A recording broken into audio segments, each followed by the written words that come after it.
We've got Alvin Bragg, who's just got to the podium in New York. We're going to take this and come back to you. Indictment returned by a Manhattan grand jury on 34 felony counts of falsifying business records in the first degree.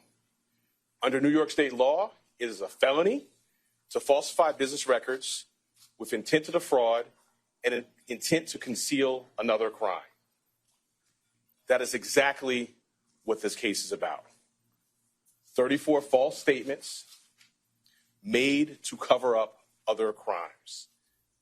These are felony crimes in New York State, no matter who you are.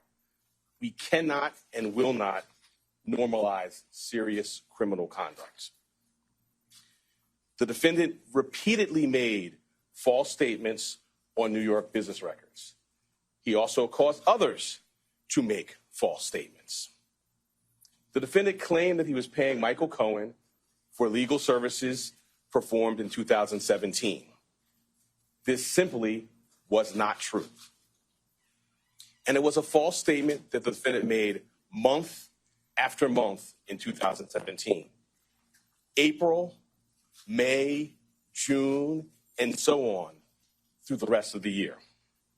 For 9 straight months, the defendant held documents in his hand containing this key lie, that he was paying Michael Cohen for legal services performed in 2017.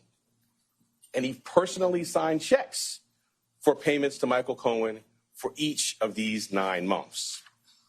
In total, the grand jury found there were 34 documents with this critical false statement. Why did Donald Trump repeatedly make these false statements? The evidence will show that he did so to cover up crimes relating to the 2016 election. Donald Trump, executives at the publishing company American Media Incorporated, Mr. Cohen, and others agreed in 2015 to a catch and kill scheme.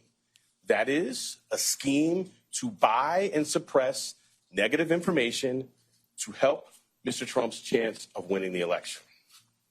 As part of this scheme, Donald Trump and others made 3 payments to people who claimed to have negative information about Mr. Trump. To make these payments, they set up shell companies, and they made yet more false statements, including, for example, in AMI, American Media Incorporated's business records. One of the 3 people that they paid to keep quiet was a woman named Stormy Daniels. Less than 2 weeks before the presidential election, Michael Cohen wired $130,000 to Stormy Daniels' lawyer. That payment was to hide damaging information from the voting public. The participant scheme was illegal. The scheme violated New York election law, which makes it a crime to conspire to promote a candidacy by unlawful means. The $130,000 wire payment exceeded the federal campaign contribution cap, and the false statements in AMI's books violated New York law. That is why Mr. Trump made false statements about his payments to Mr. Cohen.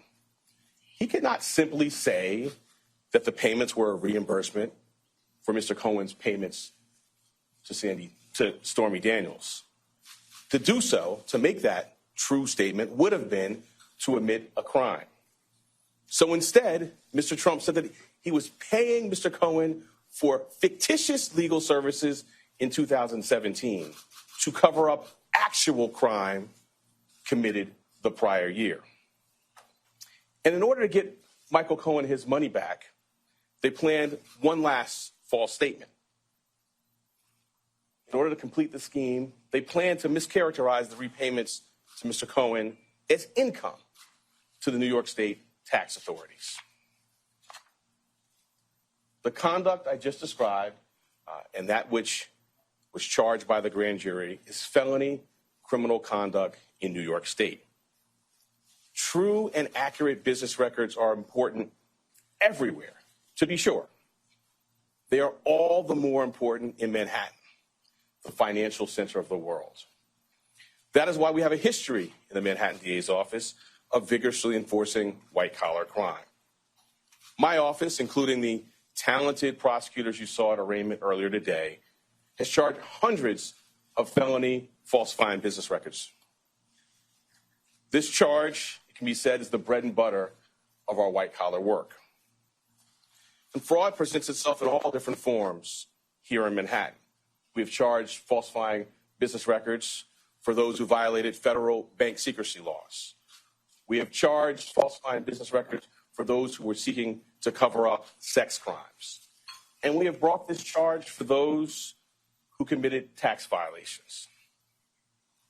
At its core, this case today is one with allegations like so many of our white-collar cases. Allegations that someone lied again and again to protect their interests and evade the laws to which we are all held accountable.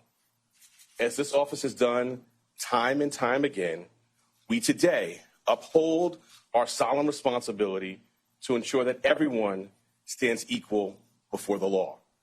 No amount of money and no amount of power changes that enduring American principle.